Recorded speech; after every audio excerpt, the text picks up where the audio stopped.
तो जो है अभी तक हम लोगों ने 16 श्लोक पढ़ लिया, आज पढ़ेंगे 17वां श्लोक। तो 16वें श्लोक में हमने क्या देखा कि जो यक्ष है वो मेघ को प्रेषित कर रहा है, प्रेरित कर रहा है। कहाँ जाने के लिए? अलकापुरी। कह रहा भैया वहाँ जाओ, वधुएं तुमको देखेंगी। तमाम बातें हमने देखा श्लोक 16 में। अब उसके आगे देखेंगे श्लोक 17वें में। अब इसमें भी मार्ग के बारे में ही दिशा निर्देश कर रहा है, ठीक है ना। तो पहले इसको एक बार बोलते हैं और फिर समझते हैं। त्वामासारा प्राशामितवानो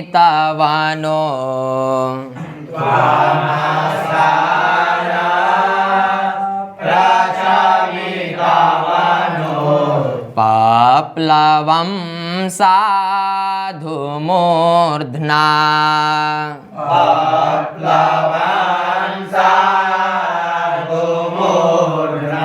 वक्ष्यत्यध्वा श्रामपरिगतं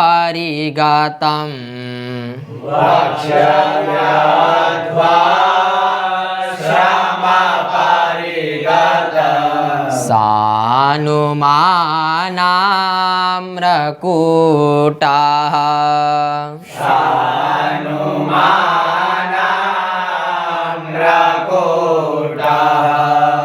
नक्षुद्रोऽपि प्रथमसुकृता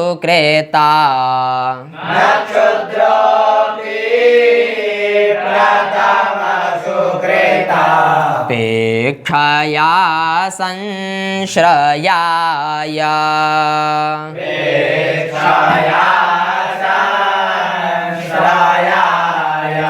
प्राप्ते मित्रे भवति विमुखः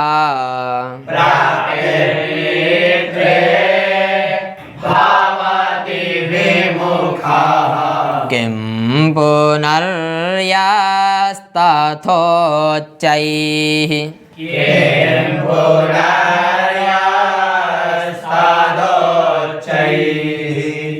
ठीक है। देखिए इस श्लोक में यक्ष मेघ से कह रहा है त्वाम साधु मूर्धना वक्ष्यति।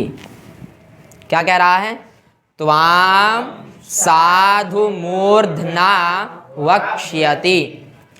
वक्ष्यति मतलब रखेगा। कहाँ रखेगा? कह रहा है मूर्धना, सिर पर रखेगा। ठीक है, किसको? त्वाम, तुमको। यक्ष मेघ से कह रहा, त्वाम मतलब मेघम, ठीक है। कह रहा है मेघ तुमको मूर्धना वक्ष्यति, तुमको अपने सिर पर रखेगा।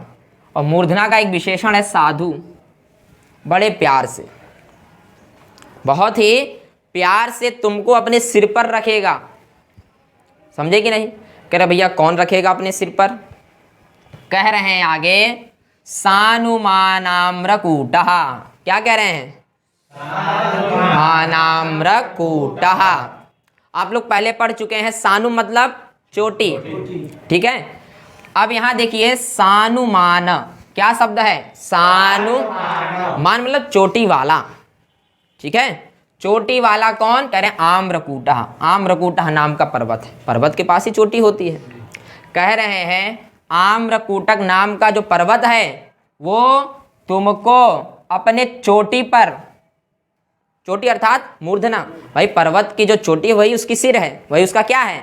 सिर है। कह रहा जो आम्रकूट नाम वाला जो पर्वत है वो तुमको अपने सिर पर वक्ष्यति, धारण करेगा, अपने सिर पर बैठाएगा, ठीक है। और कह रहे हैं साधु मूर्धना। क्या कह रहे हैं? साधु मूर्धना मतलब कि बहुत प्यार से आपको बैठाएगा। अब मेघ ने यक्ष से पूछा भैया मेरे को क्यों बैठाएगा अपने चोटी पर? वो मेरे को क्यों बैठाएगा अपने चोटी पर? तो उसका उत्तर अब यक्ष पुनः दे रहा है।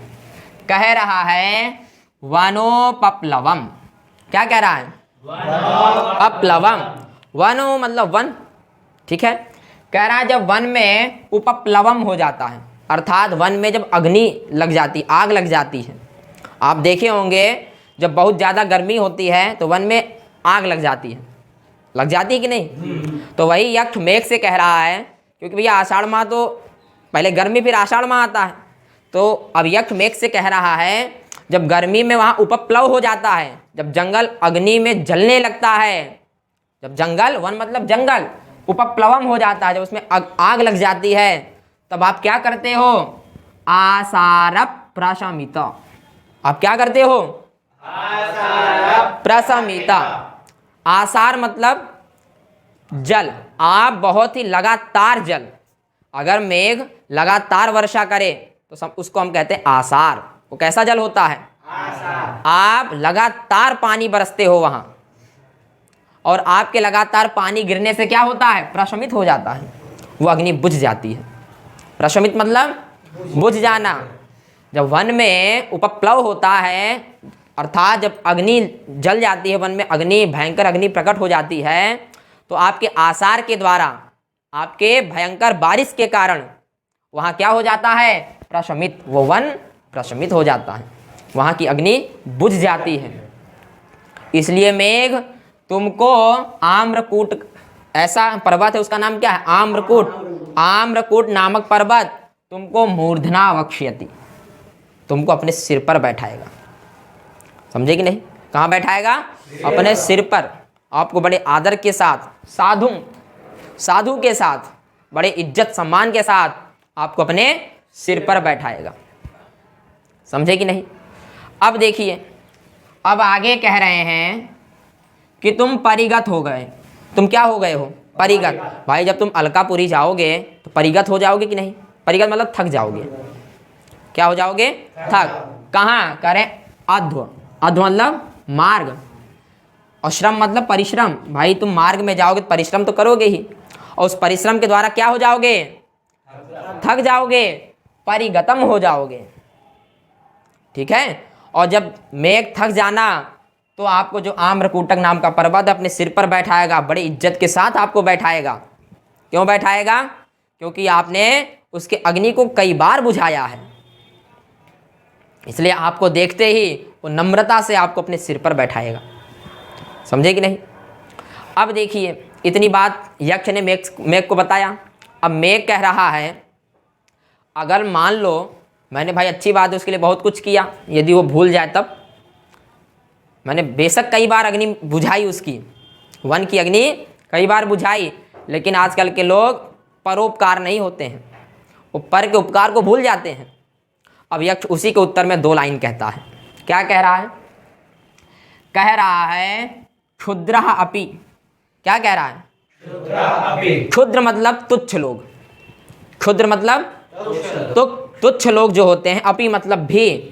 क्षुद्र अपि प्रथम सुकृत अपेक्षया। जो तुच्छ लोग होते हैं वो लोग भी, प्रथम मतलब पहले किए गए, सुकृत मतलब उपकार को, सुकृत मतलब उपकार की अपेक्षा नहीं करते हैं, उस उपकार की अपेक्षा नहीं करते हैं। कब? जब संश्रयाय हो, उनके आश्रय जाओ आप। ठीक है? उनके आश्रय, अगर आप उनके आश्रय जाए, किसके पास? जो तुच्छ लोग हैं, अगर आप उनके प्रति भी कोई उपकार कर दो, क्या कर दो? उपकार कर दो, और उस सुकृत मतलब उपकार, उस उपकार की अपेक्षा नहीं करते हैं। कब? जब संश्रयाय हो, जब आप उनके आश्रय रहो, उनके पास जाओ। किसके पास? कह रहे हैं प्राप्ते मित्रे, अपने मित्र के पास। समझे कि नहीं? किसके पास? भाई यदि आपका मित्र तुच्छ है, यदि आपने उसका कोई उपकार कर दिया और यदि आप उसके पास जाओ, तो तुच्छ लोग भी विमुखा न भवति, तुच्छ लोग भी विमुख नहीं होते हैं, वो भी आपको आदर और सम्मान देते हैं। वो भी आपको क्या देते हैं? आदर और सम्मान देते हैं। इसलिए मेघ चिंता मत करो, मेघ चिंता मत करो। क्यों? क्योंकि जो तुच्छ लोग होते हैं, यदि आप उनके लिए भी कोई उपकार कर दो तो उसके हमेशा ऋणी होते हैं। और तुच्छ लोग जब भाई आपके उपकार को नहीं भूलेंगे, है कि नहीं? क्योंकि यहाँ यक्ष तुच्छ की बात कर रहा है, कह रहा तुच्छ लोग भी विमुखा न भवति, विमुख नहीं होते हैं। फिर कह रहा है किम पुनर्यस तथोच्चैहि।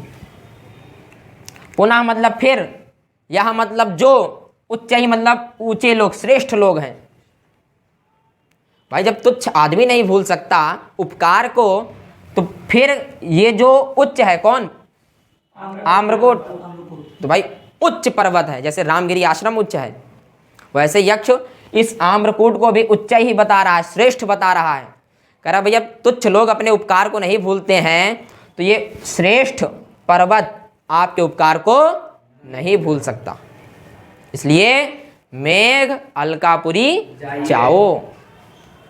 और जो आम्रकूटक नाम का पर्वत है वो आपको अपने सिर पर बैठाएगा।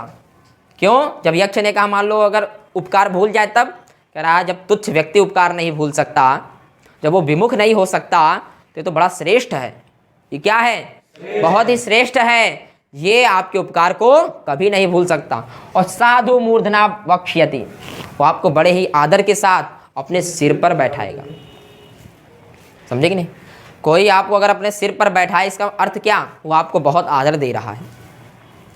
समझे कि नहीं? क्योंकि चोटी भाई पर्वत अपने सिर पर ही बैठा सकता है। हालांकि जगह उसके पास बहुत है, लेकिन यहाँ किस तरह बैठा रहा है? साधु, बहुत ही प्रसन्नता से, प्रेम पूर्वक। और भाई आपने उसके लिए इतना उपकार किया है, जब जब वो संकट में फंसा आपने बचाया है उसको, तो क्यों नहीं आपके लिए इज्जत देगा? वो आपको अपने सिर पर बैठाएगा। इसलिए मेघ अलकापुरी जाइए। समझे कि नहीं?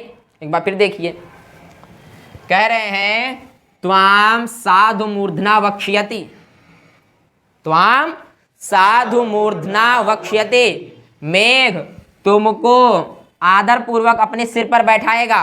वक्ष्यति मतलब बैठाएगा, ठीक है? वह धातु लृट लकार में बनता है वक्ष्यति। समझे कि नहीं? कह रहे मेघ जो जब तुम अलकापुरी जाओगे तो वहां पर प्रेम पूर्वक अपने सिर पर तुमको बैठाएगा। कौन बैठाएगा?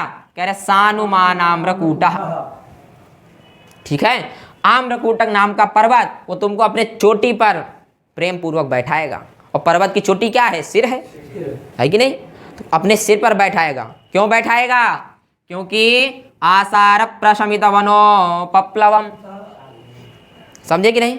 कह रहे हैं मेघ जब वन में उपप्लव हो जाता है, वन में जब अग्नि लग जाती है, आग लग जाती है, तो आप क्या करते हो? अपने आसार के द्वारा प्रशमित कर देते हो अग्नि को।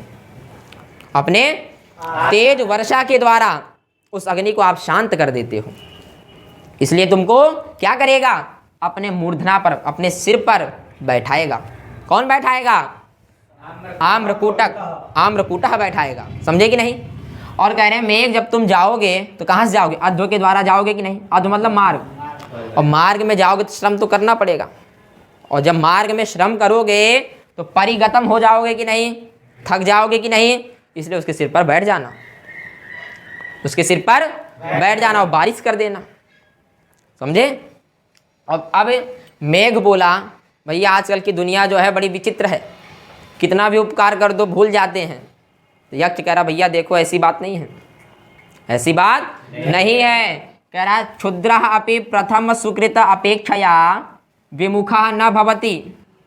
कह रहे जो तुच्छ लोग होते हैं, जो तुच्छ लोग होते हैं, प्रथम मतलब यदि पहले आप उनके लिए कोई उपकार कर दो, सुकृत मतलब उपकार, तो उस उपकार की अपेक्षा नहीं करते हैं, उस उपकार की नहीं करेंगे। कब? जब आप संश्रयाय होगे, जब आप उनके आश्रय रहोगे तब, ठीक है? तो संश्रयाय प्राप्ते मित्रे, ऐसे मित्र के आने पर, कैसे मित्र के आने पर? जो उनके लिए सुकृत है, उनके लिए जिन्होंने उपकार किया है, ऐसे मित्र के आने पर विमुखः न भवति, विमुख नहीं। तुच्छ लोग जब विमुख नहीं हो सकते तो उच्चैः ही कथम भविष्यन्ति, तो जो श्रेष्ठ जन हैं पुनः फिर यह जो उच्चैः जनाः वर्तन्ते ते कथम विमुखाः भविष्यन्ति। समझे कि नहीं? भाई जो श्रेष्ठ लोग हैं वो कैसे विमुख हो सकते हैं? इसलिए आप जाइए, आपको बड़े साधु के साथ अपने सिर पर वो बैठाएगा।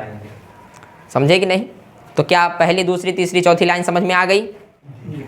चलिए, तो आज के लिए इतना ही।